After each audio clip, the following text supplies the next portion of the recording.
Welcome to Sweet Life Beat Life. We hope this video helps. You begin by preparing the device and tools. Unlock the bootloader and enable USB debugging, because Fastboot and a DB require them.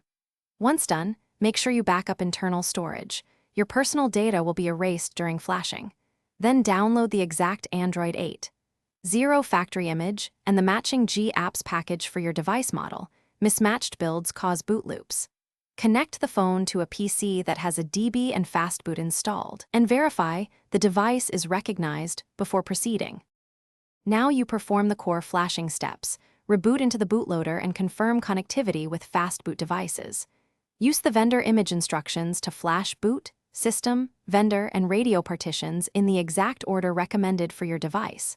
If you use a custom recovery, flash the Android 8.0 image via recovery and then wipe cache and Dalvik.